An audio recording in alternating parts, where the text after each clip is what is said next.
Does this thing have the AI focus thing? No, Like those new ZVEs or whatever to get the AI that track? one is. Oh, that The one has the ZV, yeah, AI. yeah. That's pretty cool, yeah. It's changing so quick that Yeah, I that's don't know true, if yeah. it's gonna be relevant in 5 years.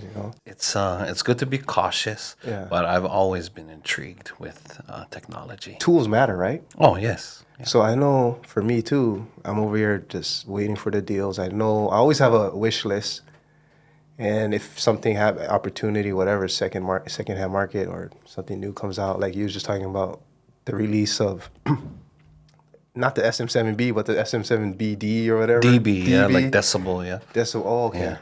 I mean, With the cloud lifter already in it. built in, yeah. See, like is it? Technology improvements. But does it? How much does it change your creativity though?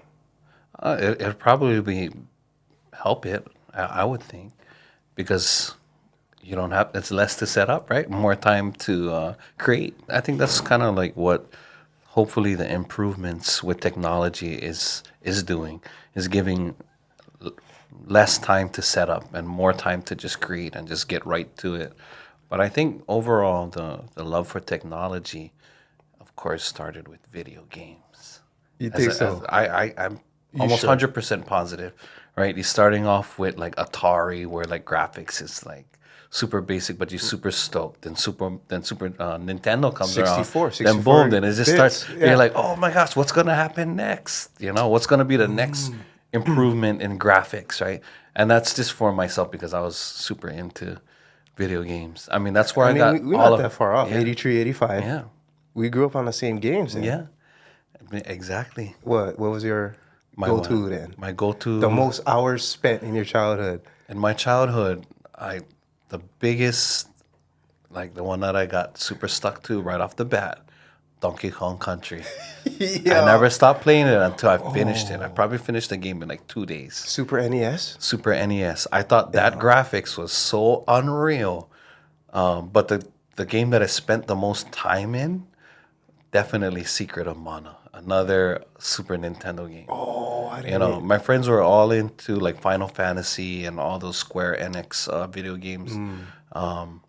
But the one that really grabbed me was Secret of Mana. I jumped right into that world and I got stuck in that world. I hear mana. I think is it Hawaiian mana or what?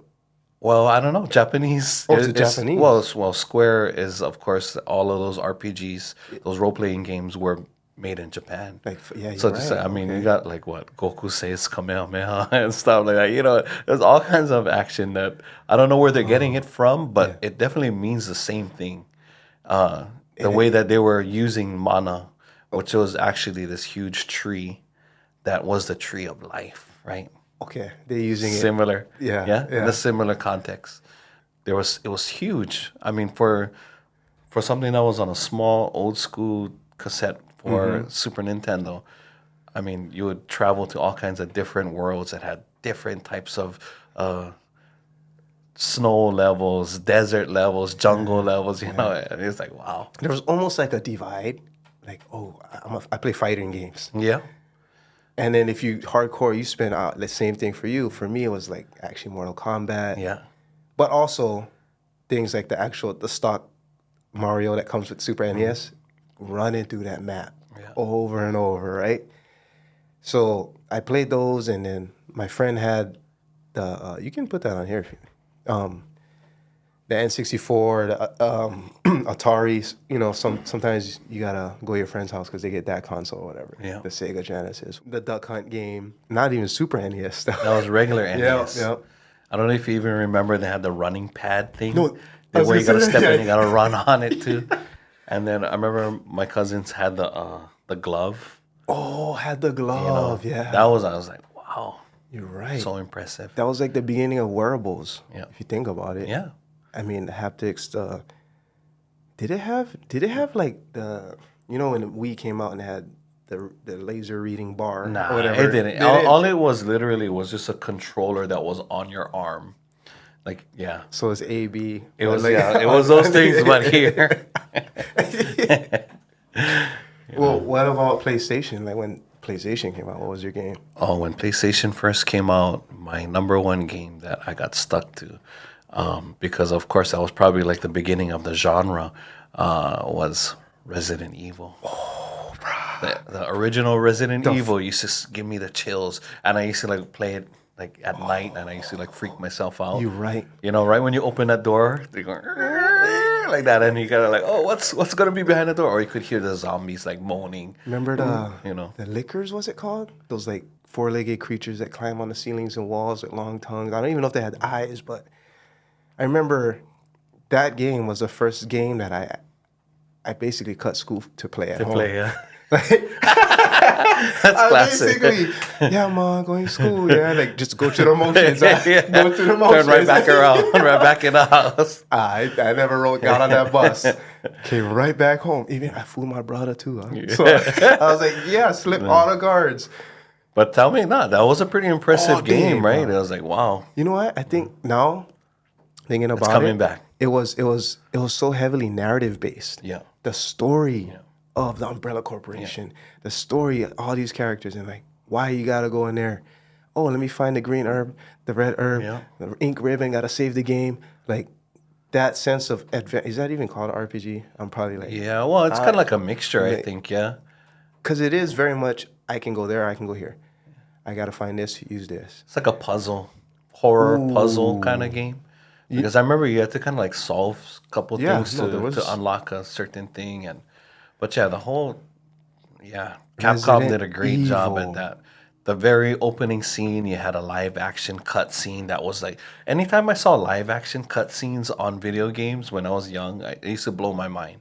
I was like, how are they getting like real footage on a CD or a cartridge at that time?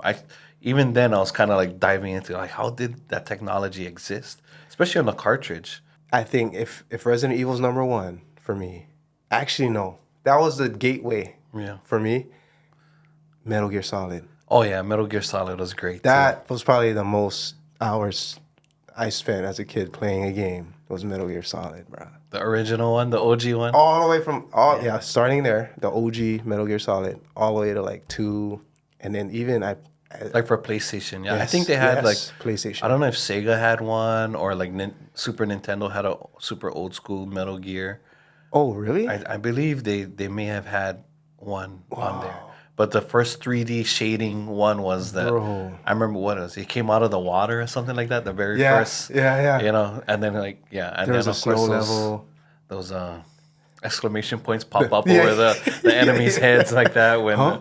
yeah. And then you see like the cone, the field of vision. Yeah, Yeah, And you're like, yeah. oh, let me go over here. Let me go over here. There's another game actually called Tenchu, which is like a ninja game. Yeah. And it was similar where you're kind of walking around. You can throw musubis to like distract people.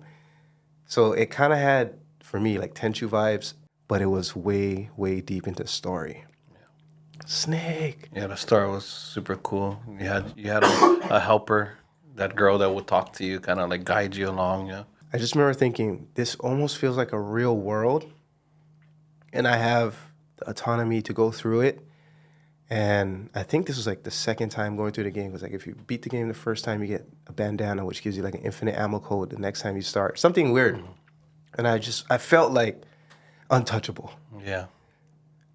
And although it's through this world behind a screen, I just felt like this freedom. I don't remember a game like feeling like You're that. living through the game. Actually. Kind of like how movies make you feel now. Yeah. To the point of being like a heavily narrative-driven game. It's actually more like a choose-your-own-adventure movie, if you will, because this decision leads to these different conversations type of thing. And you spent a lot of time like not pressing buttons on the control. Yeah. And you're just watching. Yeah. So it's almost like a movie that I'm participating in. Yeah. Exactly. And so now if I go to a good movie, like we were just talking about the creator, there's movies that sometimes allow me to feel that kind of, I'm not touching any controller buttons, I'm just here for the ride. Yeah. And then I can enjoy like that. I didn't think about it the way you said, but technology really, getting that boost from gaming, that heavy adoption because of gaming to where it is today, where, I mean, you got the iPhone 15.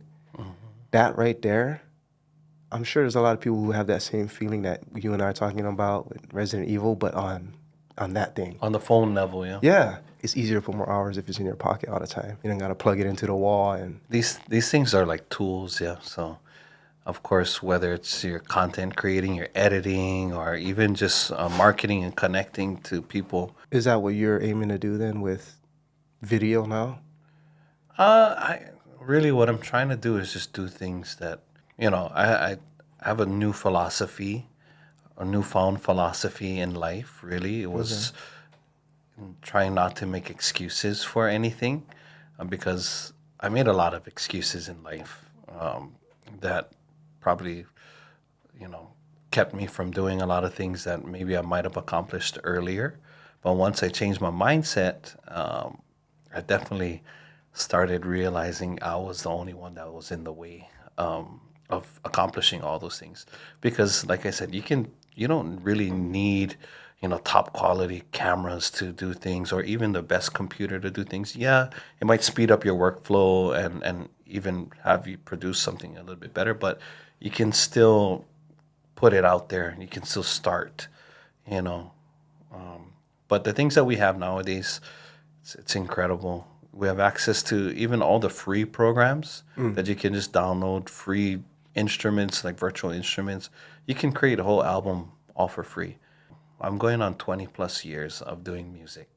And throughout that time, and it was kind of like similar to what we were talking about earlier, certain things might have been out of reach for people, like the consumer.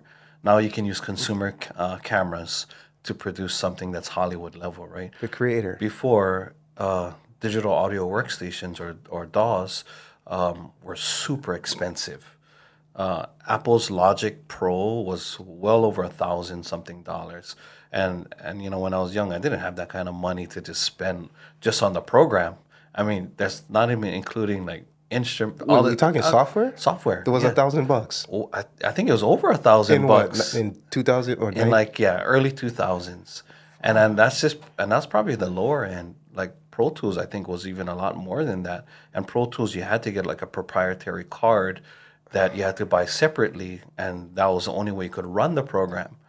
So you're looking at spending thousands of dollars before even starting to sing into anything or record. Mm-hmm. And then, of course, the learning curve came along with that. We had to figure out, shit, how the hell do I even use this program? Never had YouTube You University know, the way. yeah, not the way that we have it now. So that's another expense It's another expense and something learning. else. But you know what?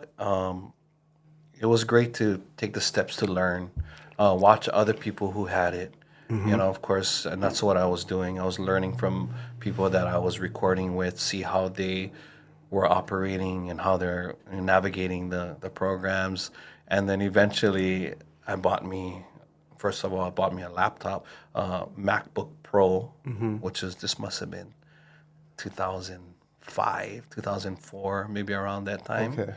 That metal, heavy metal, That, aluminum yeah, one, and that's I still an also bought investment. me a M Audio keyboard, a MIDI keyboard that came with the free software of Ableton Live. So that's how I started to learn by myself. And of course, I fooled around with GarageBand. That's that Yeah. free program that Apple would provide with the computers that you bought. So from there, that's kind of like what I said. Hey, you know what? Eventually, I should start learning how to do this thing on my own. Not because my goal was to become a producer myself. It was just mainly so I knew how to get ideas out and record them. You Mm. know what I mean? Yeah, I do know what you mean. Because it's all, you can only keep it up here for so long, and then kind of like you'll forget about it. So the best thing to do is figure out how to. Of course, there was analog ways to do it, right? You get a cassette recorder, a Yeah. tape recorder. You could do it that way. Mm-hmm. But of course, I was now moving entirely in the digital realm, and that's the best way to just do it. Just jump right in. And Tell me about your work environment, your studio, now, like the evolution of it. Because you see this, you can come in, boom, get started. That time from idea to something that is out in the public for them to give you feedback on, yeah, that lag time is minimized because I set it up such that I just have to come in, boom, boom, boom. But in the beginning, it was not like this. Spending yeah, 45 minutes just to set up 3 cameras. So in the beginning, what was your sort of I wish there was a name for it, but basically I have an idea, maybe I have a melody, I don't want to let it escape. What did you do then? And then how does that work today? Oh yeah. So we're so lucky that technology is moving in the direction that it is now because that's kind of like the whole thing. It's like basically it's super well, it just takes longer at the beginning and then slowly as you're getting better at something and technology is improving alongside with you, now it's a lot easier. So from the beginning, I take it all the way. Actually, my very first time recording was at a friend's house in his closet. He had an old PC and he had the original Cakewalk software, and it was literally just one take at a time. You could do like two guys recording on a microphone together, singing together. But what we did, of course, is like layering, right? Kind of like Photoshop. You do layers at a time, and then you save that layer, and then eventually you blend those layers together. Yeah. So that's what I did, and the very first song that I recorded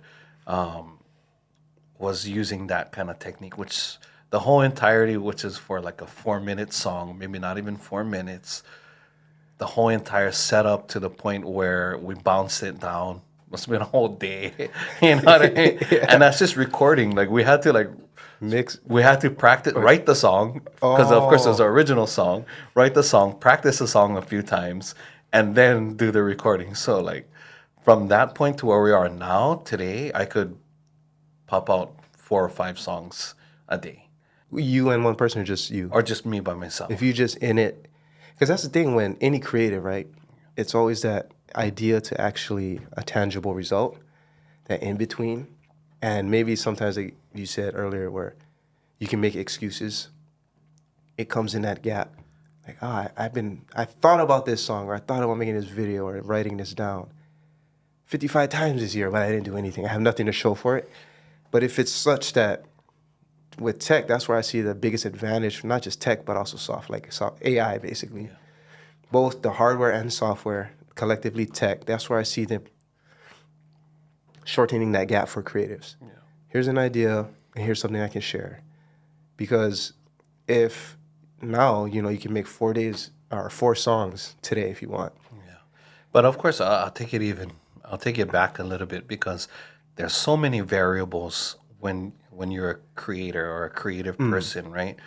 And really, like the number one thing, and that's what I'm super thankful for now, is that my mind is clearer. I have less things to worry about, like just in life.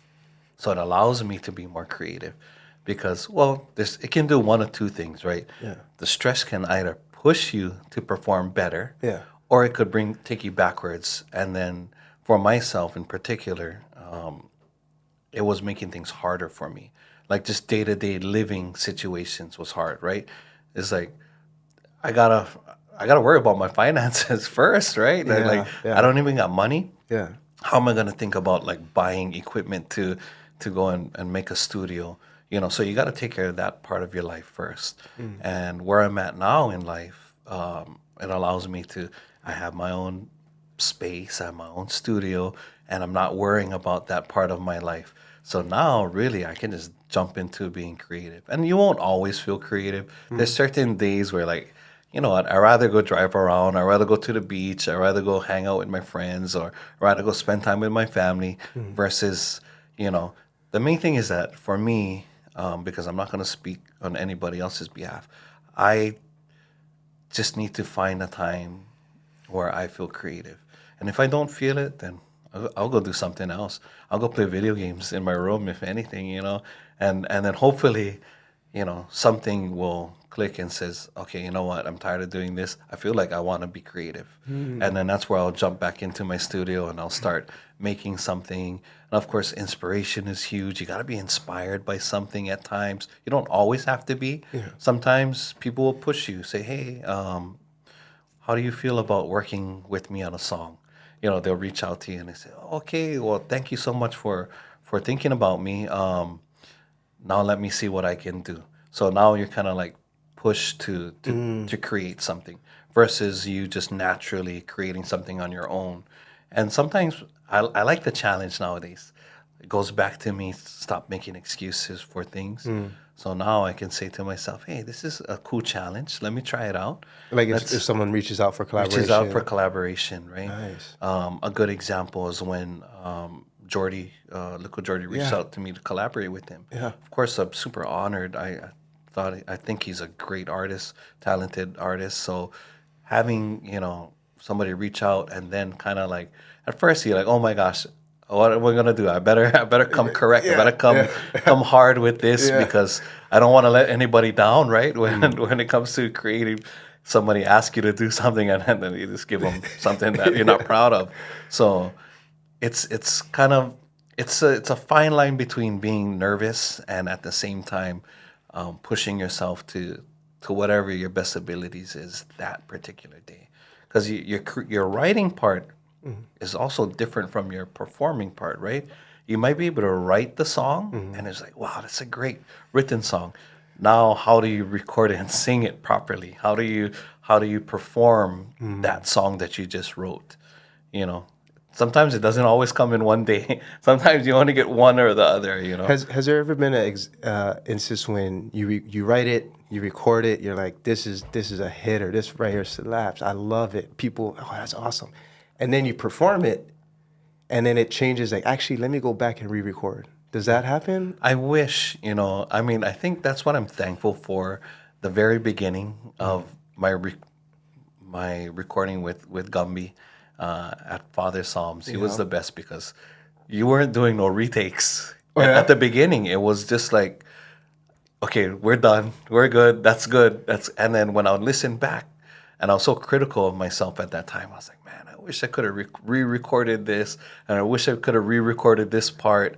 But that's what went out to the public, of course, right? And that's what the public is hearing, and they're like, hey, I love that song. You're like, oh, you love the song that I was kind of super overly critical of myself about. And then over time, you're like, hey, you know what? Sometimes that works.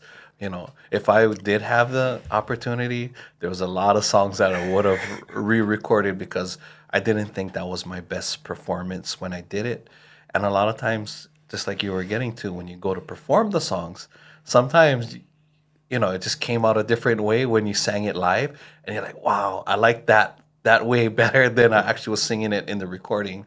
But to me, I'm not gonna go back and re-record songs. I like to just keep it the way it is. And if you're lucky enough to catch a show where I did sing it a different way that you may have liked more, then even better. And now people will record it and post it for you. Yeah. And now there's a live version somewhere on the internet. Oh, bro, that version is, and that's, for me, I like seeing, music has never been a direct intentional output of my creativity. I mean, in the capacity where it's like, oh, me and Ty cruising and we freestyle a little bit, Yeah. like that. But I never made, like, produced, never had a MIDI. Like, I didn't make music, although I've always been right, like, adjacent to it because of video. Like, you can't, Audio the, and visual. the audio visual, it's Yeah. like, maybe audio is even more than 50%. You could argue that that's debatable. Like, a movie experience, we could debate the percentages, how much is audio and how much is visual. Obviously, it's both connected, and really, really good, let's say, sound design. We're not even talking about music yet or scores. We're just talking sound design right now. When it's so good, it's invisible. Like, you don't even think about it and you just enjoy it. Almost like when you have a really well designed like furniture. You don't even think about, oh, this furniture fits the room so nice or whatever. You actually just use it the way it's intended to be used, and it fits in the space so well that you don't even have time to, like, question the actual thing.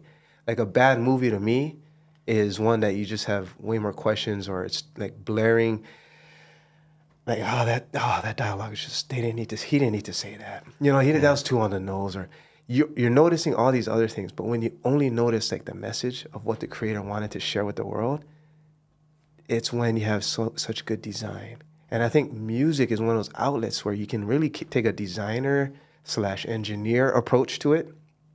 I mean, sound engineer, or, like, I'm thinking, like, actual engineers who build buildings or Yeah. architecture, like this really intentional methodological, ooh, can't even say the word, but that intention is something that then the biggest part for me has always been the allure for me with music is the real time performance of it. Because if I'm watching you perform a song, I know the song. I listened to the song a bunch of times this week. Stoked to go see you live. I'm see Yeah. you performing, but I still know that when you perform it, I could be getting a different version. Yeah. And with video, it's like once it's done, it's done. Yeah. That's true. Yeah. And it's like, and also you don't see the creative process. I'm watching the creative process unfold in front of me Yeah. versus I'm watching something that he'd finished 10 years ago, Yeah. 15 years ago. Even with paintings, I feel that way. Yeah. Because I started doing a lot of acrylics, graffiti and stuff. And it's like, it's done. You don't watch it happening, but music you can. Yeah. So it almost feels like this, and especially with really good live performances, the audience is a part of the show. Oh yes. When you hear the Audience reaction, is a huge part of it. so that like almost feels like a dance with the performer and the audience. You don't get that in a lot of, I guess now video's changing, but I love that part of music. Yeah. And so I always, It's a great point. it's like a dance.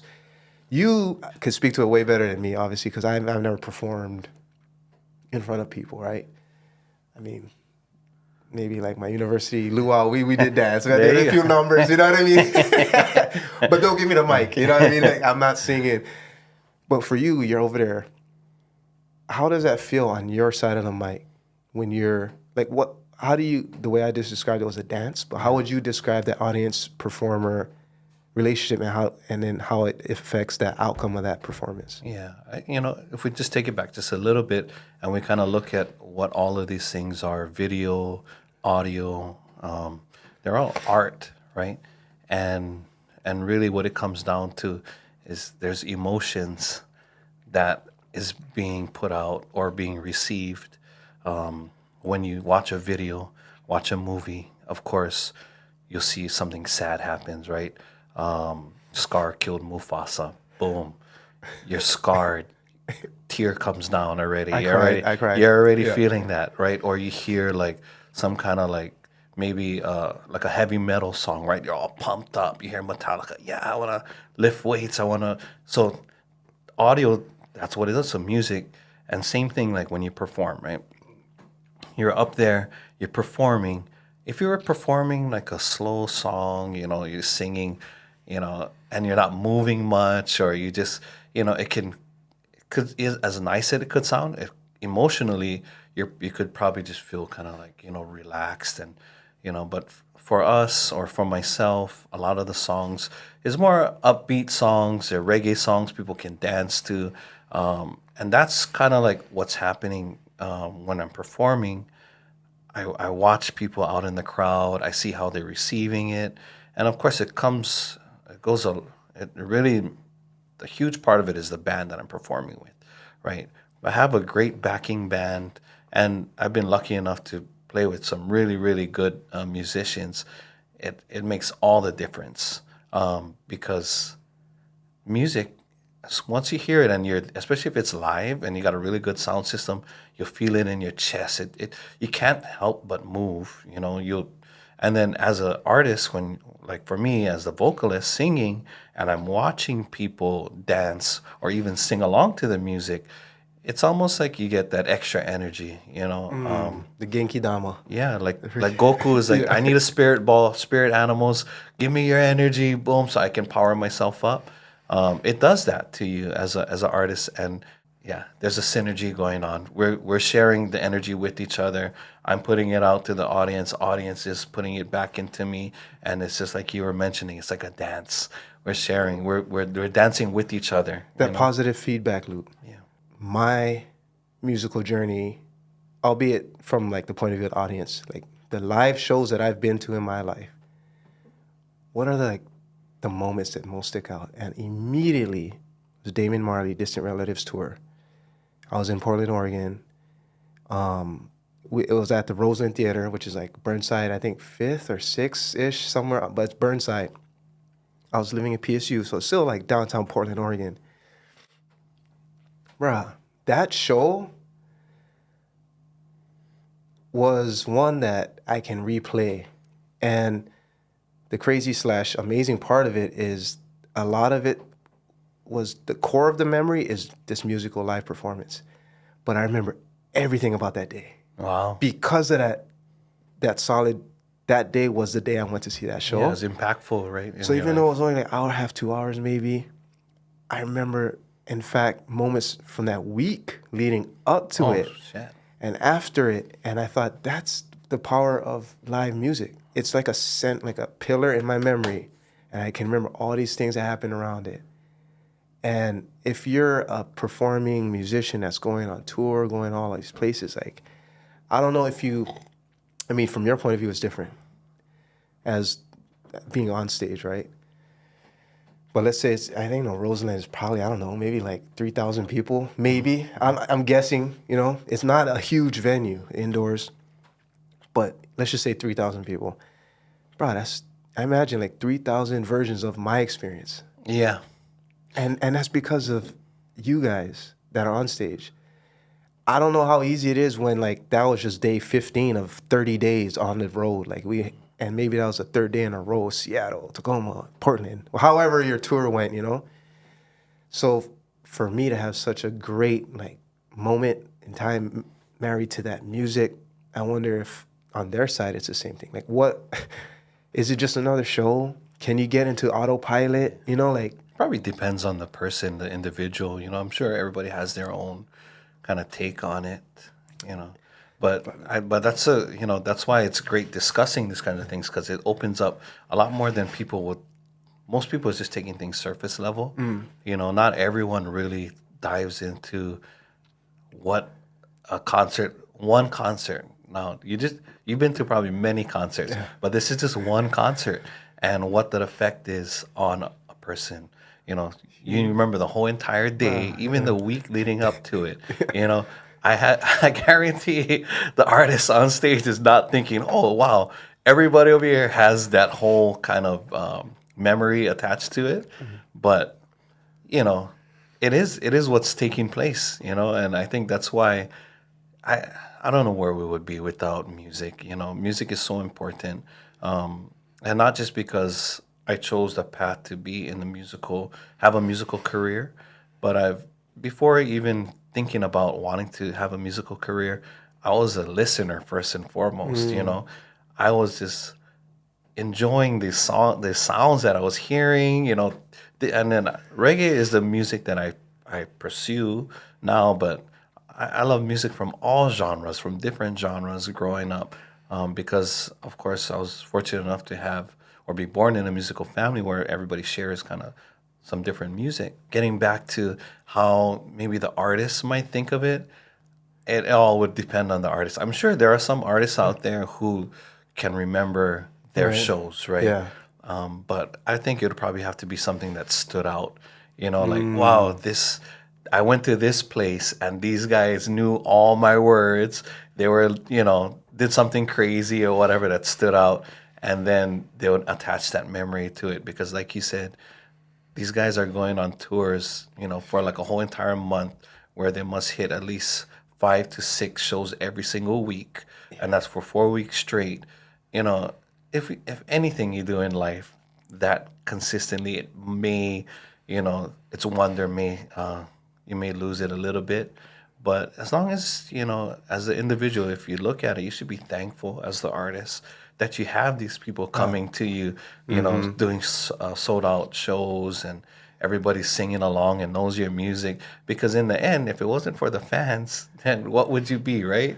Nobody bought your music, nobody listened to your music. I mean, there's nothing wrong with people who create and they don't have the fan base.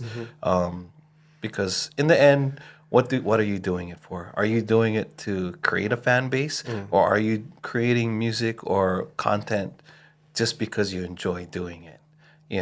Or are you doing it because you need to make money, or what have you? There's different reasons people have for creating. As soon as I got to the point where I knew doing music and not really caring anything about the making money off of it, I immediately became 100 times more creative.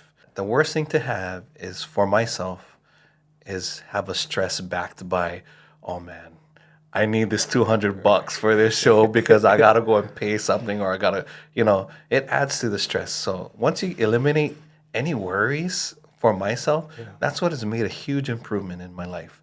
And I strategically made it so.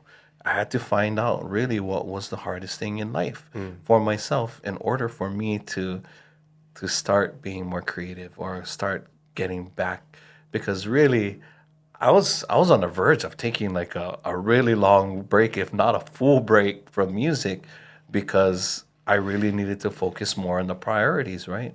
I mean, you're a father now, as soon as I became a father, I realized, okay, I could live off of like $40 for one whole week, but I can't expect me to raise a child off of that same money. You know what I mean? So once you got that in your head, I had to plan. I had to say, especially living in Hawaii, where we got one of the highest costs of living here. I did the numbers. I had to figure out to myself, okay, how much money do I need to make annually to be comfortable? And then once I found out, and then I was like, okay, what jobs are out there? Let me hit that. Without, for me, I didn't finish college. I started college, but I didn't finish. I don't have any intentions on going back to college. And that's just me personally. But I had to figure out, okay, what jobs are out there that I could possibly get into that'll allow me to be financially stable. And from there, I had to build a plan. I know I can't just go from A to Z. I had to slowly start working my resume up in order to get to the place that I'm at now, to where I'm comfortable financially. I don't have those worries. And now everything falls into place. Now the music side of it, also I made a new band now, so I have a tour coming up that I'm planning at the beginning of next year. So all of that is, I attribute that to getting my life in order in the financial side of things. That's crucial, I think, for especially people in Hawaii, where the cost of living is ridiculous, but at large for anyone, anywhere. Yeah. If you reduce the stress of life, then creativity can flourish a little, like how you're saying. I think having that weight of like, bro, this show, I need this show. You don't even need the show, you need the money from the show. Yeah. So you just like finish the show, get paid, maybe you had half before, half now, whatever. Like doing that is taken away from these kind of observations you could have somebody in the crowd. I felt like, I did a lot of weddings. Yeah. I did a lot of events, weddings, mainly, when I moved back from Japan. And I got to the point where I felt not like having that. If you work and live in Hawaii, you're going to always have that on the back burner, right? The financial part. It wasn't that so much as it was like my performance. If we say what I do in an 8-hour wedding day is a performance, right? You're seeing me shoot. You're not seeing the edited video that we'll deliver, but you're seeing me shoot. And if you just think of that as a performance, I'm like, what am I conveying to the paying customer and the paying customer's family and friends who might have traveled from wherever to be here, and this is their moment, right? I feel like this obligation to perform a certain amount. And that comes out with even just, did you come with a wrinkled shirt or not? Did you tuck in? Did you buckle up? Like, whatever. And so after a while, I noticed my performance was starting to feel like autopiloted. Yeah. And I felt like I was doing a disservice to these people who, to them, it's the day. The day to me, it's of a their day, life. Yeah.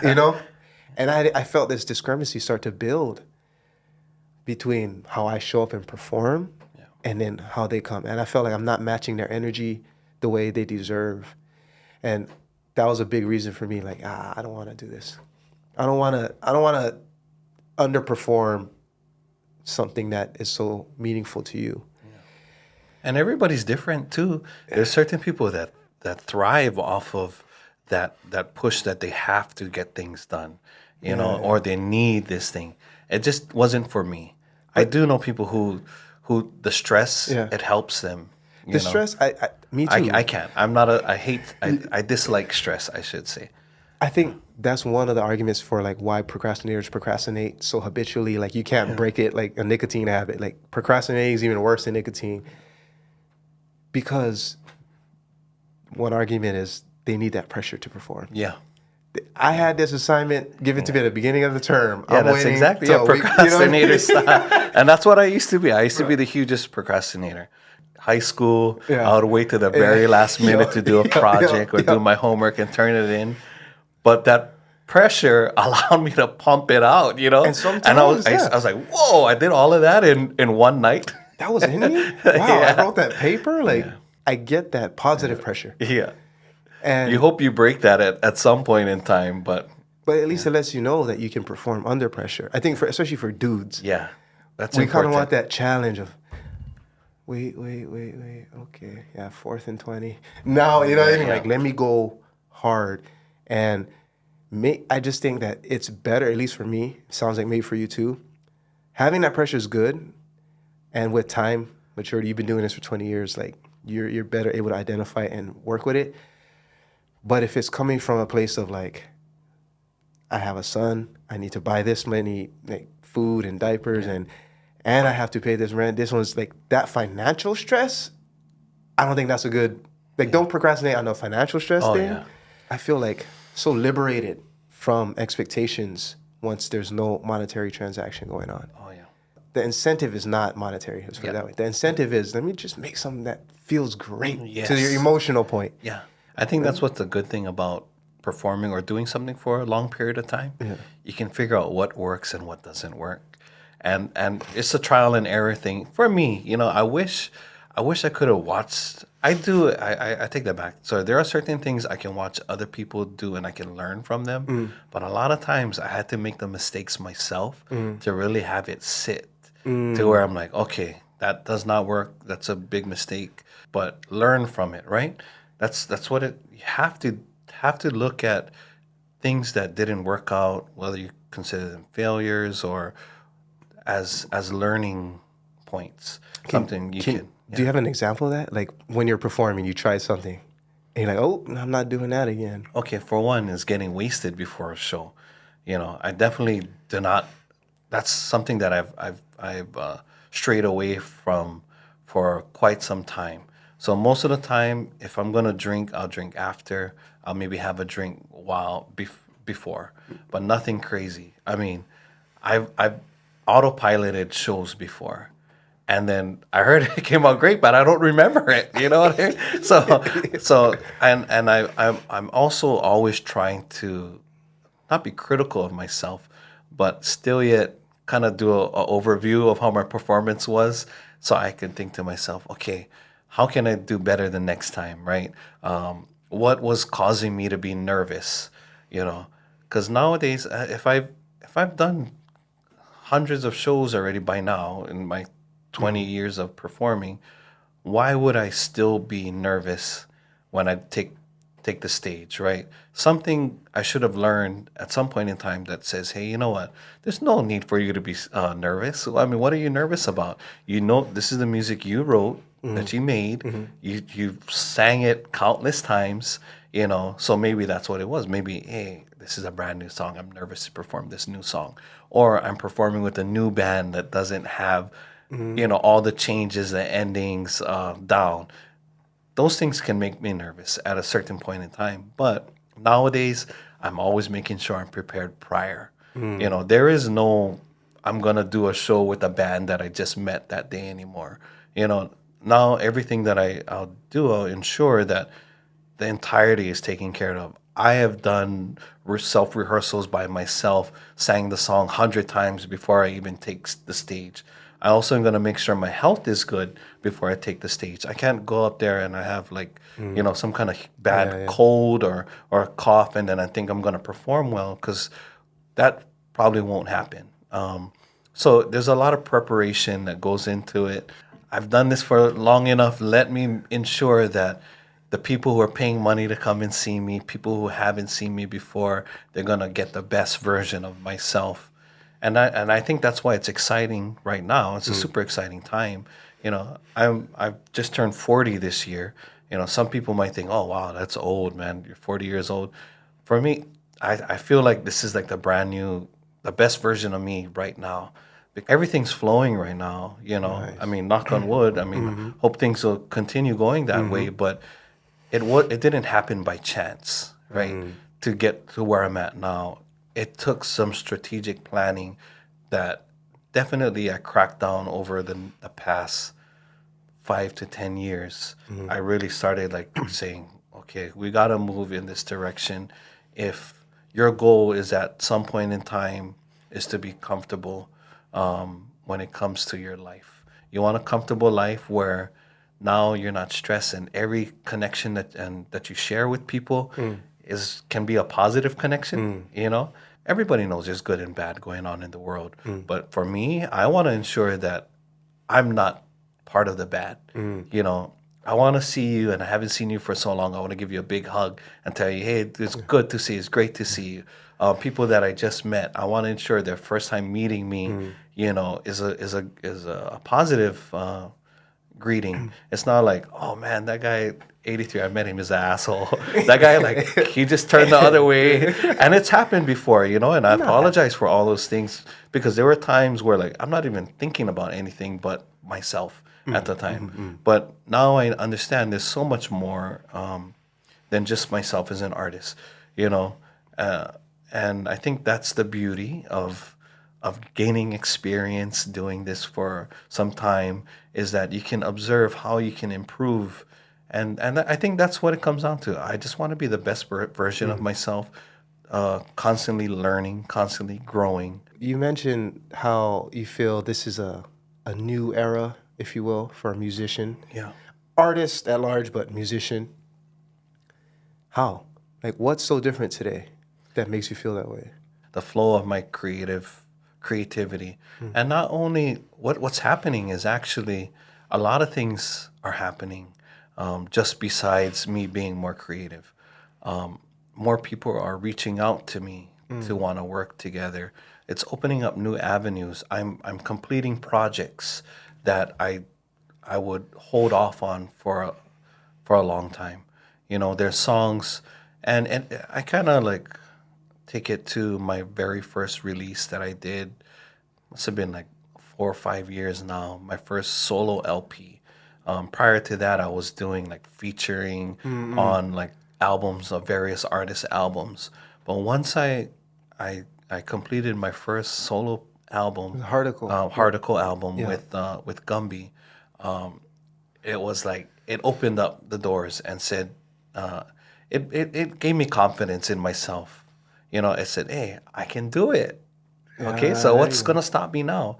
And that's why I just released another project that we worked on, and now the flow is going. There you go. The full version of this EP, because Yeah. of course this is just an extended Extra play this one. Yeah. of it. So you only got 4 tracks on here. Okay. The full length version will be 10 tracks. This is the same version. I thought the Spotify version had like 8 tracks. So on the Spotify, the digital side, we Yeah.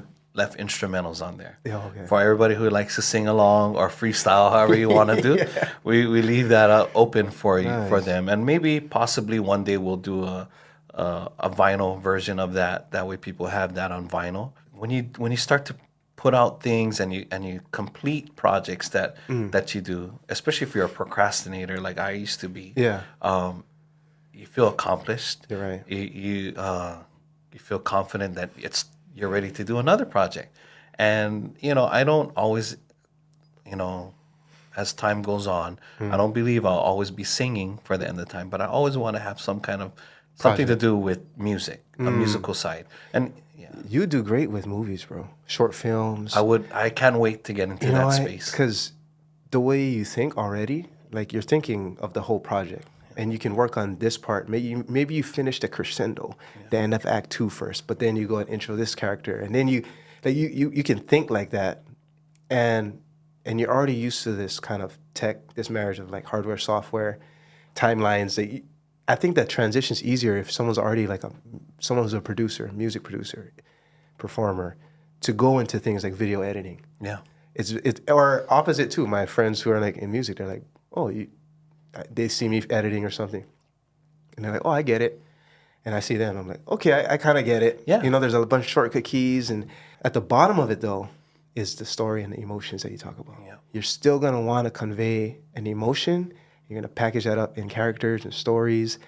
I love cinema. That's why. So you're probably more what, like, we talk about the creator, but what other movies specifically, if we talk about games that like impacted us, what kind of movies impacted Nissa 83?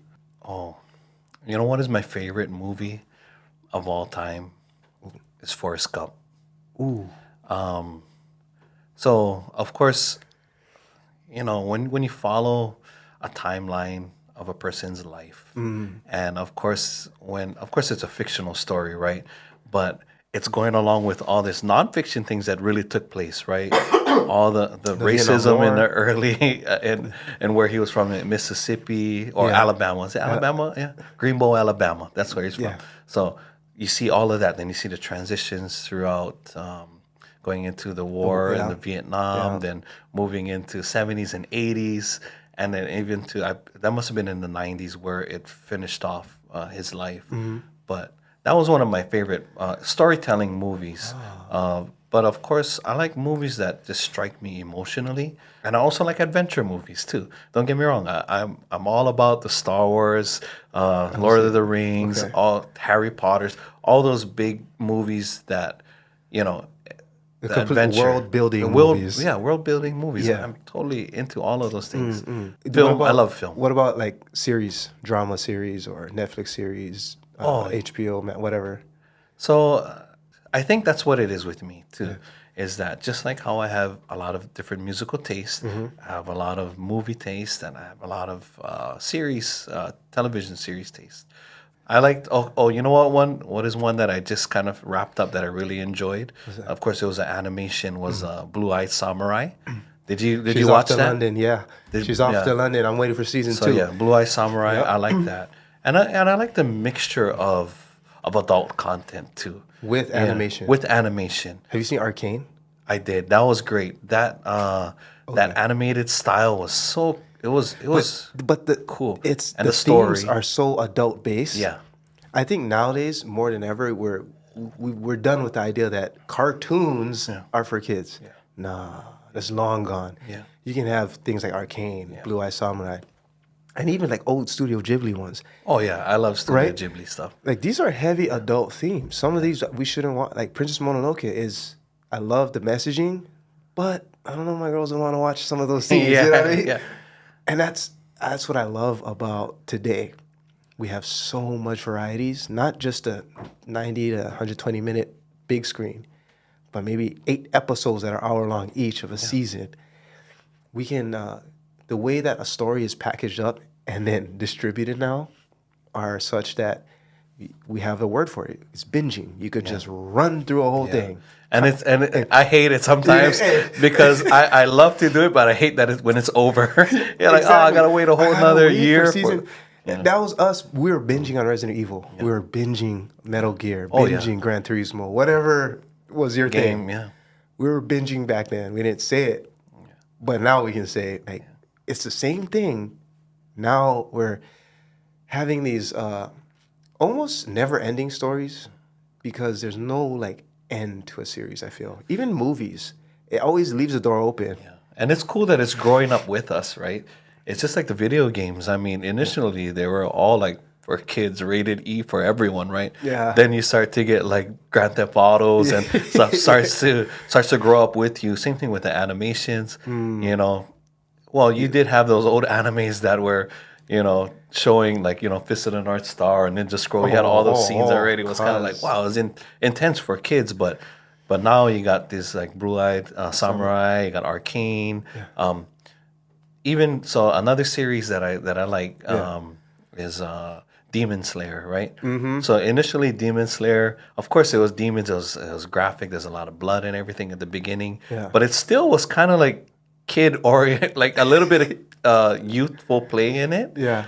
And then now, as the seasons are getting growing, it's getting even darker and it's more violent. You're like, wow, this is kind of intense, but I enjoy because I'm appreciating not only the story that's happening, but all the work that is taken to even get that visual to us, right? Like, there wasn't so much CGI involved in the Demon Slayer, but now, especially like I see how they climax on the last episodes of the seasons, where now you start to get all this extra higher budget, seemingly higher budget episodes.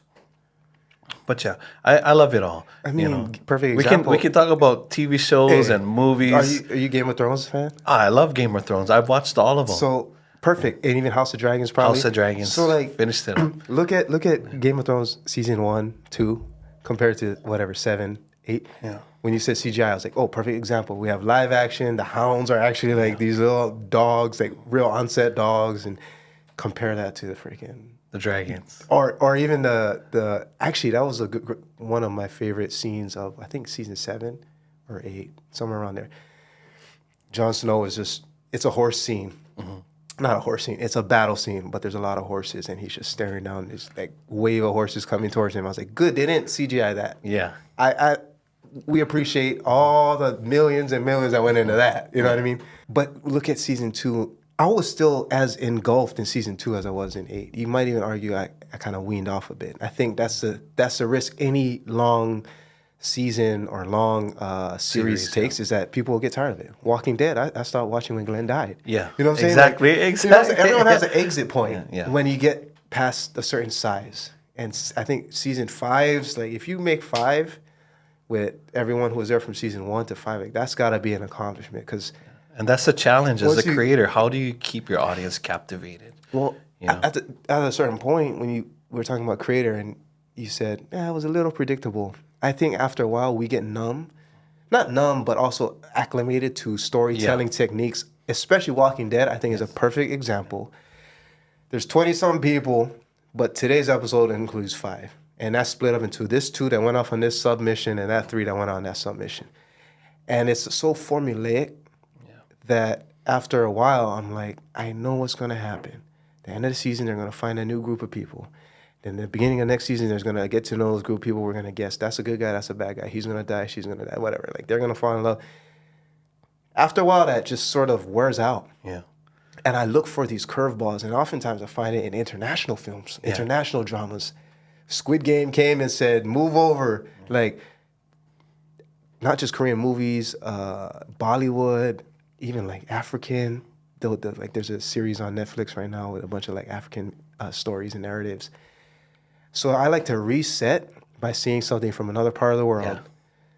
And then I can enjoy the things that if I didn't reset, I would have been, man, it's too predictable. I'm just talking shit in my head. I don't want to be that critic. Yeah. I want to be that. That's why I don't think everybody is like how we think, right? Most people will just go through it and they'll be excited about it. I think it's because we do what we do. We tend to look even deeper into things, and there's a positive and a negative to it. But like, say for instance, I don't know how familiar you are with like Korean dramas. So my parents love Korean dramas. Okay. But every time I watch them, I get confused. I'm like, isn't this the same show that you guys were watching the last time? Because it looks the themes are exactly the same. Somebody's adopted, somebody's business is going under. Someone's got a gambling problem. Somebody's. So it's like the same theme repeating. Oh, but my parents love it. It's just like they can watch it over and over and over. Hey, like any good product. If your audience, consumer, can predict what they're going to get and you fulfill that promise, it's easy to keep selling it. Yeah. I get it. So like, as a good product, I can't hate on a good product, a successful product, a growing product, good for you. But if my inner creative critic just starts yapping up, I got to step away. I've stepped away from multiple, even Peaky Blinders. I haven't gotten into Peaky Blinders. I've been told it's a great show, a great series. I haven't. My exit is season 3. I want an ending. Maybe it's the Japanese in me, because Japanese life culture is a very clear start and end to anything. Yeah. Even the workday is a very clear start and end. If it's a party, like right now is Bonenkai season, which is like the end of the year party. I worked at the Board of Education for a long time, and anywhere in Japan, like the end of the year, usually the company will throw a party. Even though it's a party, you still have a very clear You know it's aisatsu. coming. You have a very clear, like, someone stands up and says something to signify we're starting and this is why we're here. Thank you for coming. Let's enjoy. And then a clear, like, ending. Sometimes it's a literal clap, or I don't know if, I guess it overlaps with like rituals and cultures, but I like clear starts and ends. Yeah. And so when I don't get one, Yeah. You see it just dragging on, I'm and like, kind of lose you could have interest. ended it though. Yeah. And in fact, why not just end it, have that loop close, and then do what Marvel does and just make Spin off. Yeah, you know what I'm saying? Spin off. Let's Yeah. take that character and just make something new. Better Call Saul. Make a Better Call Saul. Yeah. Yeah. Do something like, I would be more inclined to watch that than if it was called Breaking Bad season whatever 6 or 20. something. You know what I mean? Whatever that was. And so I think that comes about from, maybe it was like, I think about Prison Break, then it was like Wire. But I think even before that, I think it might have came from the novel world. Yeah. Like J.K. Rowling just said, hey, I'm going to release a bunch of books. Yeah. That's another thing too with like Walking Dead. I was like, okay, now we're just ticking off all these like demographic boxes. I have this character, I have this character, I have this character, I have this character. Marvel's doing it too. Yeah. Yeah. Like, come on. That's when it feels like a product. Yeah. And to the point of having an end, that's why I love Korean movies, because people die. Yeah. Main characters die. You know? Yeah.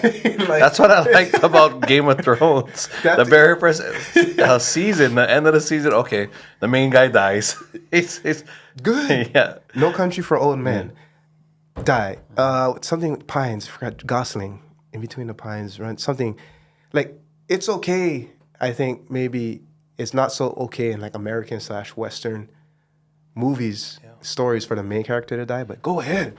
But how thankful should we be, right? We have access to so much. Sometimes it's too much content, you know. But that's why, I like how you said you have your breaks. There's shows that I go to have those breaks, you know. I don't know if you do. Are you familiar with Ben Sinclair? Do you know who that dude is? No. Okay. Wait. Maybe. So he has this really good series. It hasn't come back yet. It's on HBO. I think it started off on Vimeo or some kind of like smaller streaming service. It's called High Maintenance. Okay. It's an excellent show. Check that out because what I like about it, every episode's different. Like you have a different main character, but in the end, it all ties in. You know, you're not trapped in this whole. Okay, it's this story between just this The hero. Yeah, and that's the it. love interest. It's always a different thing. But there's something that always ties it in together, which is him. He plays a character in his own show, which he's a weed dealer in New York. Ooh. So all he does, like he's going around to. It shows pretty much his customers. His customers have their own life, and then he shows up, and that's kind of like what ties it all in together. But High Maintenance, great show. Must have, I don't know, 4 or 5 seasons, you know, and of course finding shows that bring laughter and stuff like that. Because another show that I like to watch, which has been, they have like almost exact jokes every single time, is Curb Your Enthusiasm. I knew you know? You know, great show, but you already can anticipate what a certain joke would end up being like. But the comedy is there. Yeah. The humor is there. It's there. You know, I think that's an important part of life is to not only take life so seriously all the time. A lot of people now are so serious about everything. Something I probably said today is going to trigger somebody because that's how the world is leaning towards. You cannot open your mouth without something upsetting somebody somewhere. And that is okay because everybody's moving on their own path in life. Yeah. Curb Your Enthusiasm got some funny classic stuff, you know. I mean, even if we go back to Seinfeld. Yeah. Like, but that's the funny thing. I wasn't into Seinfeld. You I weren't? wasn't. And that's why it was so funny that he was the creator of it and then I didn't give Seinfeld the time of day. I don't know if it's because I wasn't into live audience shows where you got that, hey, everybody laugh, you know, when this thing happens. I mean, when I was younger, I appreciated that. But, you know, watching like Full House or Family Matters, all those shows were great, right? Yeah. But then when I got older in high school and I'm watching Seinfeld, it didn't give me that same feeling. Yeah, I watched certain episodes and it was kind of like, oh, that's funny. Yeah. That's super funny, you know. What about Friends? Friends, I like. I didn't mind that one so Okay. much, more because of the characters and the interaction they had with each other. Who's your favorite character then in Friends? I don't know, Ross. really. I would think because I kind of, he's like he who wants love. It's kind of what he's searching for, and I kind of like akin it to myself at that period in time. But Joey's super funny. Of course, you gotta have a funny Hilarious. guy. But I wasn't really too much into that show either. In fact, I wasn't too heavy into TV shows in high school. Probably like the thing I watched the most as far as television, because I spent more time exercising and playing sports and stuff like that in high school. I would watch the Toonami, Dragon Ball Z, Yeah. catch up with Yeah. all of that Yeah. over and over, and the Frieza saga was Toonami, going oh, on boy. at that time. Cell. Then went into Cell. That's what I was literally. That might have been the only thing I was watching as far as a series in high school. The other stuff where I would just pass by it and I would catch somebody else watching it. Even if you look at the anime structure of storytelling, a lot of it will come from the manga. Yeah. So the actual physical book Yes. of like stories. And for me, I would always take lessons of like pace. I love how those things are paced, even though it's like 22-ish, whatever, 5 minutes, right? Even Attack on Titan, that's another series. Oh yeah, I love Attack on Titan Like, too. I was like, bro, pacing is it feels so Japanese because you have very clear moments of action, very clear moments of falling in love, Yeah. very clear moments of nothingness, very clear moments of confrontation, but you also have the subtleness too in it especially when it comes to like dialogue or themes.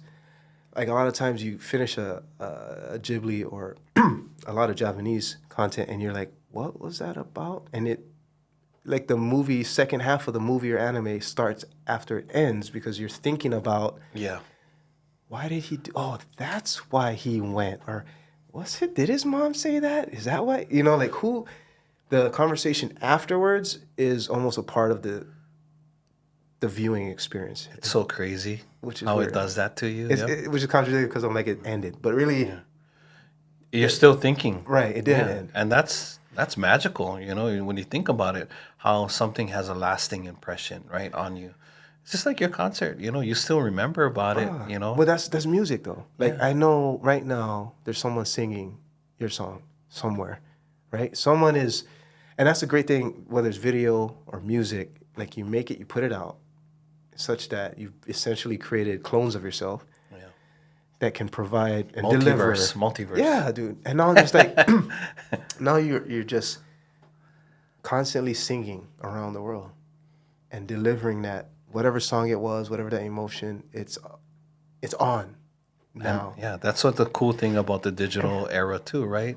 We all thought, as creators, a lot of people were worried, oh my gosh, I'm not gonna be able to sell before everybody's album when you got a physical, it was like what, $11, $10, $12 a full album. Now you're getting paid like fractions of a penny. Yeah. For somebody to listen to your song. And that's why it goes back to not worrying about the financial side of Yeah. it. Of course, you want to make your money that is owed to you. You don't want somebody else making your money. Yeah. But at the same time, people have access to it. I have access to somebody's music that I like to listen to. I've stopped listening to the radio for a very long time. And that's no shot at the radio stations. I appreciate what they're doing and that they're continuing music. But if I have access to listening to music from that I'll never hear on the radio, that'll never be played, and that I enjoy, I love it. I'm all day I'm streaming because I like to curate my own music, my own mood. What's your favorite platform to listen to music on? Spotify, By far. by far. Yeah, I like I've done it all. I don't know what it is in particular because I know Apple Music basically has the same catalog as Spotify, because it's going to be one of the two. I've done SoundCloud. Pandora when it first came out. SoundCloud is almost like what happened to eBay. There's so much of the same stuff, because people, it's not as regulated. So people are just uploading. Like you can find all of my tracks on there. Somebody uploaded, but maybe like five guys uploaded it. You know what I mean? Oh, okay. So it's a great way for artists to get out there, but there's redundancy happening in there. So I haven't really returned to SoundCloud from when I used to listen to it, and but then Spotify has grabbed me. It's a simple app, and they got a lot of cool things. There's nice playlists that I can Yeah. jump into. I create my own stuff, and unfortunately, it doesn't pay artists well. Maybe at some point in time that'll change. But So are you getting, where's your biggest music income stream? my biggest music income stream is live shows and selling the physical products. Yeah, I that's figured, that's definitely what it is. Streams, it's very minimal unless you're like a very large artist. You're making a lot of money, maybe in that sense, or if you belong to a big record label.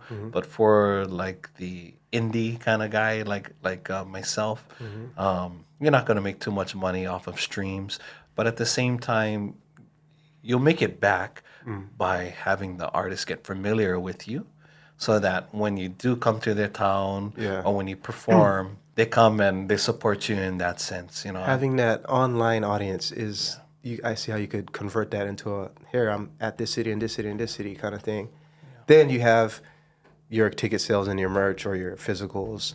So is that, I mean, is that the only reason you make physicals like this? Or I enjoy the format. the form? Okay. Vinyl has a special sound to me, an extended low end that is on there, and there's a lot of words that people like to use: warmer, tighter bass, all those, and they're true to a certain point, right? But I enjoyed the physical media of vinyl. Before it was CDs. I don't know how much people still use CDs that are listening because CD, yeah, it's I'm physical, gonna bust but them it's out. but it's Yeah. digital at the same time too. It's still a digital sound. It's Okay. not a analog sound that you're getting from the needle dropping on the actual vinyl. Vinyl. You know, So it's in technical terms, you said it's a lower, was it the lower the end? low end. The So low. the low end is a bass is what I'm talking about when it sounds fuller. There's a whole chain that happens, right? I create it all in the digital realm. That's why, right?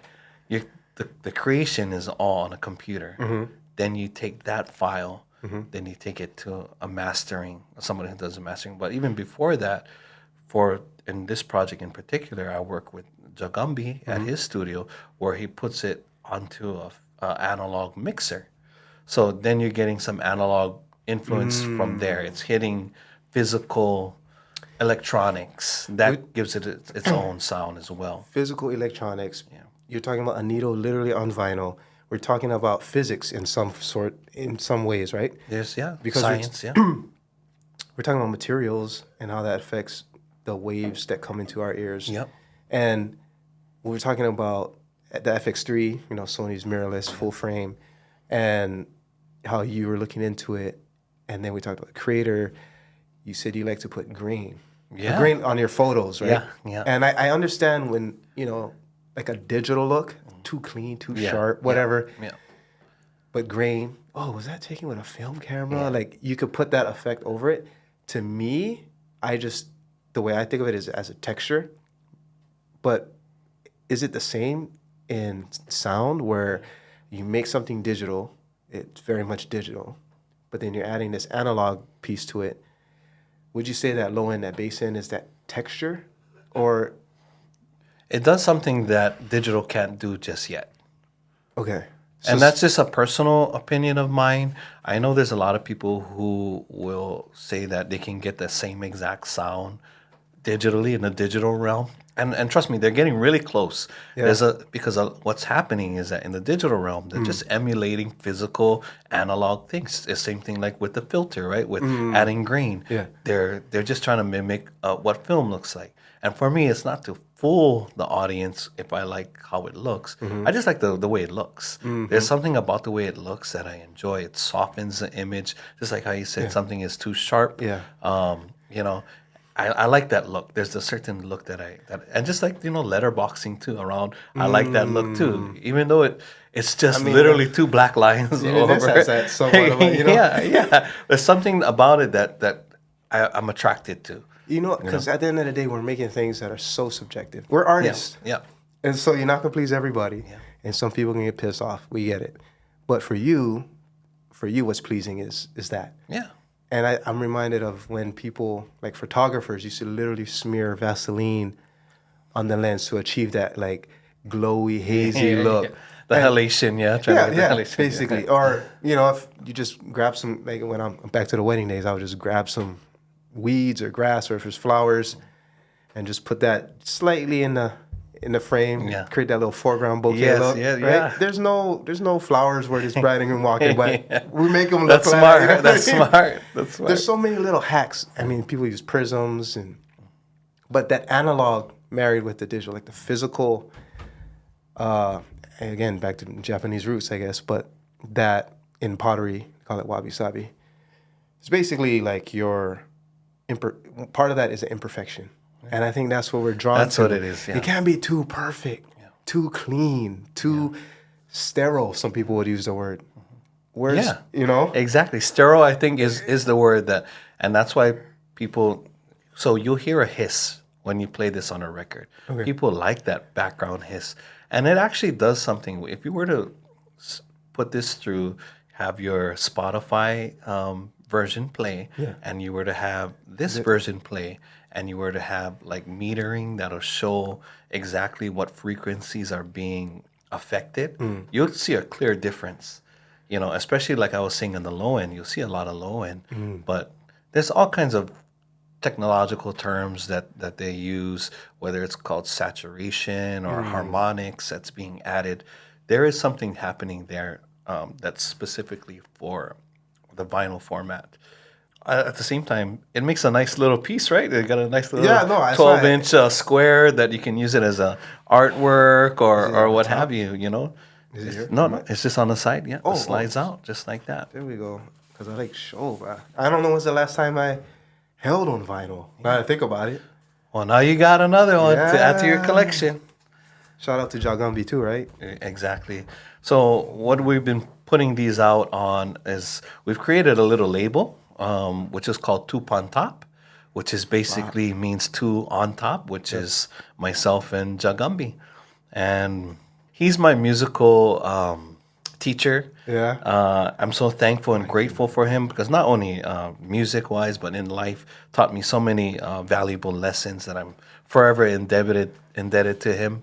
It's good to have that person that's on your journey the whole. Yeah, I mean, life is a teacher, can be a teacher, but it's also good to have people. For myself, I love music. To have a musical influence and a musical teacher. I'm not sure how you did it with the videography. If you had somebody that taught you, or you kind of like spearheaded it yourself. Both. YouTube University. Just doing it over and over, repetitions. Just repetitions, anything, right? Like you said, make the mistake. Yeah. And then I think now, because you can make your own mistakes at the same time learning about other people's mistakes through their YouTube channel or whatever. Because now creators are putting it out there a lot more. I like how the barriers and gates are kind of dropping now because everyone who's doing it are sharing their mistakes and lessons and takeaways at such a high pace, unprecedented, you could argue. So now I can like double up, triple up on mistakes. My own, but also other people's. Yeah. And then the next time I do it, I have all of that with me. Yeah. So a lot of the video stuff was such that I just did it. Tried it, listening to other people, and then just doing that for a long time. And then obviously that's gonna, in your case, like you're saying, people will come to you looking for collaborations that'll present new challenges that I like to explore. If someone was just starting today, like you're listening, you're graduating high school, and you're like, I want to make YouTube channel or I want to make a movie, short doc, whatever. Their path is accelerated because there's so much information out there. If you don't let the paralysis by analysis get you, Yeah. right, and you can't only look and learn, you have to actually do too. But you could accelerate your path to whatever it is you want. You could. You definitely Yeah. can. But of course, we do know everybody's different. You know, some people will go to a restaurant and they see the menu's huge. They can't even make their mind up, right? Having too many options can That's be Netflix scrolling. You know, When- yeah. when I go watch. So, but for us, or for myself, I can definitely speak on, you know, life is the greatest teacher. Make the mistakes. Don't be afraid of making mistakes. Just go out and just try, but what you have to do, you got to learn from your mistakes, though. You don't have to learn it on the first try, but eventually, hopefully, you'll learn it. I can only speak on myself. It's helped me. Good. It's helped me to not be so harsh on myself as well when I do make mistakes. But I want to grow. I want to grow in life. I want to not be stagnant. I don't want to make excuses anymore. I want to treat people the way I want to be treated. I want to just live an enjoyable life with people that come into my life, with my family, my extended friends, and just people who I get to meet. I'm thankful. I have a better head on my shoulders now than versus how I used to be just 10 years ago, because life has taught me some valuable lessons. And hardships is good too. Hardships is good to go through. You might think that when you're going through it, it's the worst thing in the world. But when you come out of those hardships, you can appreciate so much more. What's the hardest thing for an artist in Hawaii What's the hardest thing for an artist in Hawaii? that you've experienced? So you see- I think it will depend on what you're trying to achieve. If you're trying to achieve something where you want to be the most famous person in the world, probably having the connections to get your music out there, which basically means you don't have to go the big record label route, but it's the exposure, right? How you might be the best sounding singer or performer or musician, but if nobody heard of you, how are you gonna expect your music to be listened to or even be out there? So you got to have some kind of networking built up. And nowadays, luckily, we have the internet. It can happen. You just meet the right people. You'll get out there. But there's really nothing holding anybody back anymore. Say for instance, if you like for sports, if you're playing sports with everybody who's kind of like on your similar level, how do you grow from that? So maybe same thing like music wise, if everybody's kind of like doing the same music and at a same production level, how do you grow from there? Make it to the big leagues. Take it to the big leagues. Music that's been made, and it's not to say that we don't have music being created here in Hawaii that can definitely compete with everybody else, but I think just having that kind of you're surrounding yourself with people who's taken it to that level already. We do have people who's made it really far from Hawaii. Bruno Mars, of course, namely. But how do you get connected to people who has taken themselves there when you're in Hawaii? But if you're just trying to be better at your art, there's nothing holding you back here in Hawaii. If anything, you might have advantage because of your surrounding and your environment that you're in. You have a pretty creative space to be working in. You get up every day. You look outside. The weather, for the most part, is excellent. You're surrounded by the ocean. A lot of things that will help put you in a positive, creative mood. Well, because I noticed you put "Made in Aloha" in the Hawaiian Kingdom. Yeah, made with Aloha in the Hawaiian Kingdom. Yeah. And I was like, I like that because, and I like your stance on there's nothing holding you back in Hawaii. Yeah. Because it can be, especially for me graduating 2003, looking at my options, like what am I going to do? It did, I left, I felt like drawn to the horizon myself. And I wanted to leave and see the world. And after doing so, coming back, I love Hawaii even more Yeah. because I can put it into this larger framework of where we fit in the world. Now, I've also seen super talented, for example, soccer. Who's done sport? I grew up playing soccer in Hawaii. Super talented. Football. Football, yes, I know. It's football. The beautiful game. I grew up with that, and I saw how talent would leave Hawaii for opportunities. Yeah.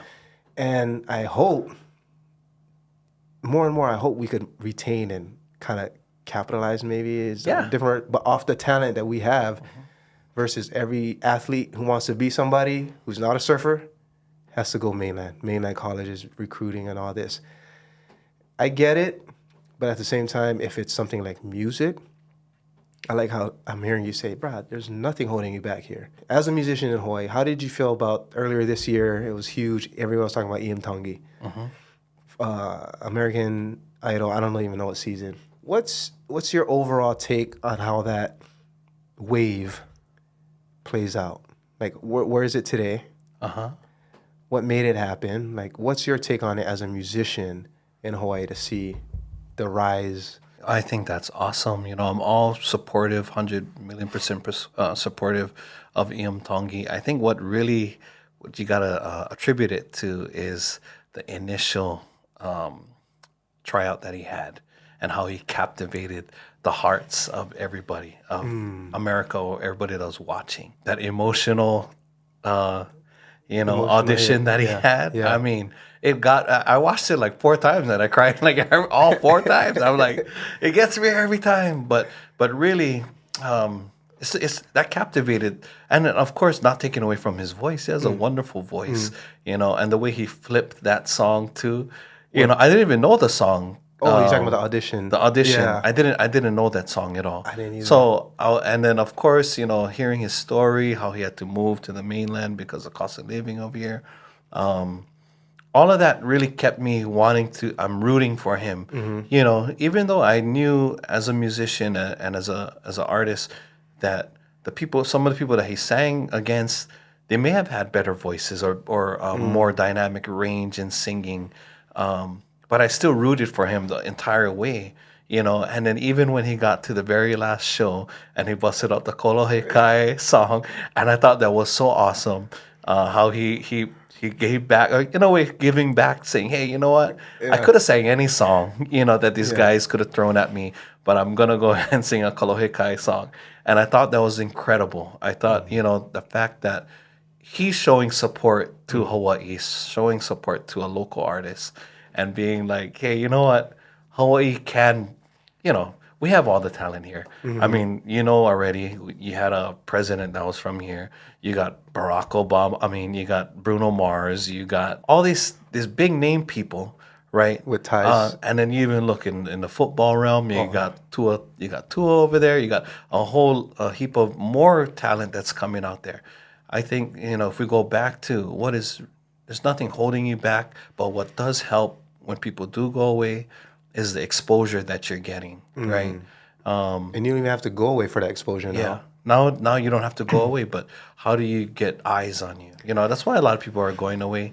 And getting back to what you're saying, I hope one day, people don't have to leave anymore and they can stay here because people will be like, you know what? You got to look out for Hawaii. My eyes is now there versus the Hawaii guys coming here and I'll look at you. How do we get them to be like looking this way and say, hey, you know what? These Hawaii guys are incredible. They don't have to leave. We know they have the talent. But getting back to Iam Tongi, amazing. I'm so stoked that he did so well. I wish him, a fruitful career in music if that's where he intends to take his music. It's for me when I look at, for example, hip hop. I mean, I'm born and raised in Hawaii, right? Japanese black. So, in the 90s, hip hop, but also like this is Michael Jordan era. So basketball, like the representations of black males, that was like cool, And I'm like, oh, I'm black too, right? Even though I'm being raised by a Japanese mom, I identify with that, and it's like that's cool. That's what's the cool thing right now. whatever, hip hop, R&B, NBA, and now with the amount of transparency behind everything, for example, NBA or just music industry at large, entertainment, we can see that there's a lot of, you might say, unfairness going on, especially with music, where there's way more indie artists now who are showing the blueprints of how you can do it without being taken advantage of by big industry. So you can still be cool, ride that wave of this, that's cool. And so I got to think of it like for Hawaii too, where I'm like, I don't want Hawaii to be pimped out. Yeah. But also at the same time, I want Hawaii to get the recognition that I feel we deserve. So how do we control that kind of narrative? I get it. Like, for example, in Iamtongi, yeah, the narrative was cost of living too high in Hawaii. That's why we had to move from Hawaii. Great. To like our point about video games, Metal Gear Solid, like it's a game, but the narrative is also why we're there. Yeah. So there's a musician, but the narrative of the musician. And American Idol does that very well to present, especially during tryouts, right? Yeah. The narrative and the music.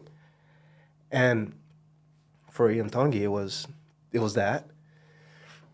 But I want to see, I hope there's more control of the narrative of Hawaii from people from Hawaii. Yeah. People who are like born and raised. It's a tricky, like even The Rock, for example. There's people with ties, but maybe you grew up on the mainland. Yeah. And I don't want, and that's the thing, like I know our people from this place were very worldly and open to world ideas and things like that while keeping their own very uniqueness. And nowadays where, like you said, we have accessibility, transparency, all these things, and like opportunities, both digitally, but also like going somewhere. I just want to see that control of the narrative from the of Hawaii, from the people of Hawaii. That would be great, right? I would love that too. Right? That would be awesome. awesome. But you're doing it, like made with Aloha in the Hawaiian Kingdom. Because it all depends what your intention or your intent is, right? Like for me, my intention is never to be like a celebrity or a number one artist on the radios. I could care less of whether or not people were they were playing my songs on the radio. You hardly hear any of my songs on the radio. I mean, because and of course, if I wanted to push it, I wanted to go that route, I would make sure that I'm doing what I needed to do. I didn't invest any kind of thing into trying to get it out in that direction, and ensuring that it'll get radio play or that I'm trying to gain a huge fan base. Because I'll take it back to the origins of the music that I'm actually doing. I'm not doing pop music. I'm not doing rap music, which are the popular genres that's out there. You look at the top genres. I think hip hop will be at the top. Then after that, you got pop music and probably followed closely by country music or something like that. Or maybe even EDM somewhere in the middle of all of that. Especially right? for live concerts. For live shows. I sing reggae music. Reggae music was never the intended to be the popular music. You're singing about issues most of the time. You're really trying to get across a message versus everybody thinking it's a cool song, right? Everybody, for me, I can only speak on myself. Everybody's different. I don't make a reggae song with the thinking that, I'm gonna make this song so that it's super cool and then people can sing along to it It's later on. Billboard top 10. There's no intention of that. The intention of making my music is only based on two things. It's one is that I have something I need to get off of my mind, whether or not, I'm singing about the issues that we're facing here, higher cost of living, overcrowding, overpopulation, overdevelopment, things like of that nature. That's like the main one that I'm trying to do is get it off of my chest. And also I'm trying to pay respect to the people who created the music at the beginning of it, right? Which is I'm trying to make it authentic as I can without sounding corny or trying to be like something that I'm really not. Because of course I'm not Jamaican. We know that, right? Yeah. We know reggae music started in Jamaica. Of course it's influenced by music around the world, mainly African music, right? Yeah. But I'm trying to do it pay it respect that it deserves, because Like we can go back to the beginning of the interview where I was talking about I was a listener first, right? I'm first and foremost, I'm a listener before I even thought about singing. Okay, I'm a person who, at the beginning of even trying to sing, I had stage fright. You know, I'm not somebody who is just open to just jumping on stage. I was shy. I'm, for the most part, I'm a shy person until you get to know me. Now that I'm getting older, I'm trying to like get rid of all that because there's no reason to be shy anymore. Sure. But those are my main things when for myself to make music. Wasn't about how much money I'm gonna make out of it. Of course, if there's money to be made, I want to make sure that I'm getting the rightful amount. And it wasn't about fame or fan base growth or anything like that. I'm trying to stay true to the music that I'm trying to represent. You know, So who are you listening to when in reggae? who am I listening to in Yeah. reggae? Mostly artists from the early '80s to mid '80s. That is my realm right there. So Any specific I was gonna artists? say, just name them off, like off the top, the ones that you were listening to. Okay, so the ones that really got me going, of course, when you're a child, when I was growing up, I'm the second youngest in my generation. So most of my cousins, when I was like 3, 4 years old, were in high school or just graduated from high school. And they were listening to Bob Marley, listening to Yellow Man, listening to Steel Pulse, listening to Oswald. So a lot of that is what influenced me in my earlier years because I was really gravitated to reggae when I was 3 or 4 years old. I was like, wow, this is something different because I grew up in a family that primarily played and listened to Hawaiian music, right? So it was a contrast from that, and I was like, hey, there's something special in here. And then as I got a little bit older, my number one reggae artist, which I used to impersonate before in high school, was Shaggy. Okay, Shaggy was like my number one influence in my early years, from second grade all the way to throughout high school. In Okay. fact, but my later years in high school, or yeah, maybe about sophomore year, like I said, I had cousins that were older than me. They started introducing me into like artists like Mikey Dread or Barrington Levy, Junior Reed, and then I started to kind of like gravitate even more towards the roots and underground stuff that they had that weren't the popular stuff that was on the radio, right? It wasn't too experienced. It was more like 1 Foot JoJo off for Barrington's older stuff. I mean, I didn't know you. Shaggy was like That was my that number was you in one. the shower, just Yeah, getting going. it all the way down to I could impersonate Wow. him. So you've seen Rockers, obviously. Yes, yes. What do you think of that? Because to me, that's perfect. It's music and it's a movie. Yeah. It's a That'll musical, yeah, that'll be so cool kind of. if we did that here. No, see, Yeah. Are you down for the project? Yeah. You wanna get That's my that'd be shit, bro. yeah. We could definitely write some screenplay that Right? I know would fit perfectly. I saw that and I was just like, okay, this is timeless. It was made in, I don't know, what, 70s or something, but I watched basically like a director's cut or like a BTS.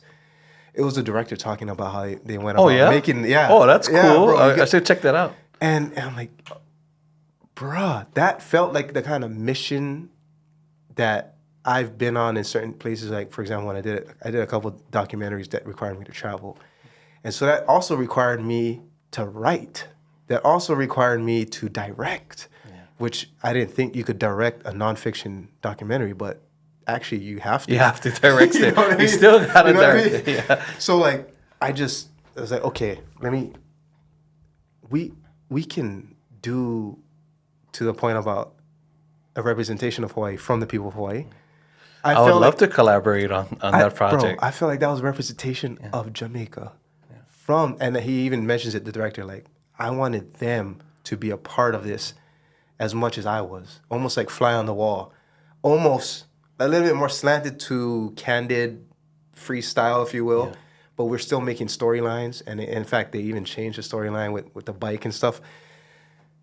But allowing them to input to the storyline, allowing them, obviously they're going to sing how they're going to sing. And those performances is fucking major. You know what I mean? But the story And it felt fun. It felt like a window that I could peer through time and see this thing unfold in front of me in such an organic, beautiful way. I think the size of the crew also helped because it's not a Hollywood. Yeah. It's not a Hollywood crazy. Here we are, Jamaica, make room for this bus full of white people from New York. No. So you could really dig in. They have a term for that. What's that? When it's like guerrilla kind of. Oh, Is that what they call it? Guerrilla? Guerrilla run and gun. Yeah, run and gun kind of. Skeleton crew. Yeah. That's why creators, right? FX3s, they downsized. All the money they're saving on a production of like having all these camera operators and basically a lot of people and a lot of things, you don't have to ship those around. You can go to more locations now with a smaller crew. Yeah. You can paint more scenes. You have more canvas because you said, I'm going to use the FX3 instead of... You got them. You got 3 of them. Bro. Let's get this movie going. Bro, the Rockers, but Hawaii. Yeah. Because music, to me, it almost felt like The Wiz. I don't know if you've seen The Wiz. If not, I will suggest it. It's I saw clips of it. okay. Yeah. I didn't watch the whole thing. I'm like, this isn't Wizard of Oz. It's better. But it's a lot of great musicals. The music was cool. You got the musician hammers, but they're going through a movie. Yeah. And so I love that format. Let them. I will take concessions on like plot, storyline, character development, and stuff like that, because I'm getting. It's almost like The music. I'm just waiting for Jacob. I'm just waiting. Like I like. It's a fun feeling. It feels like you're creating a snapshot of a place and time. Yeah. And it's through the most influential media, perhaps. I guess it's a debate now, but music, video, it's the marriage of those two. But like you were saying, the best thing you could do is control the narrative as people that's from Hawaii. Because we see all these companies coming in here filming their version of Hawaii, and you got people trying to talk It's pidgin all at and Kualoa Ranch. yeah, You know what I mean? it's all Kualoa Ranch. We Or know. cool. I see the ko'olaus in everything, you know, I which get is it. which is great. It's Yeah. beautiful, but they all want to show that same side of Hawaii when we know Hawaii has so much more to offer. And it's not right? just Oahu either. Yeah. We bias as city boys of Hawaii because we're from Oahu. But this island nation has so much to show. Yeah. But the best thing to do is have people that's born and raised here, like you were saying, showing through their eyes, and that's what we do. Like for myself as an artist, I'm singing reggae songs, but a lot of it is talking about the issues that I'm going through here, and that will be the greatest thing to do is on the visual side is for you to be somebody that's from here, directing and showing more than what you know. See, But I'm already seeing it, bro. Thank seeing you. it. I'm seeing it. Dude. And it sounds like it's a combination of what's Highly, whatever, the New York Weed Dealer series you're talking about, HBO Max. High maintenance. Yeah. I think of Animatrix is one. Love, Sex, and Robots, I love think is that, another yeah. one. Where you have isolated stories, seemingly isolated, but there's a theme.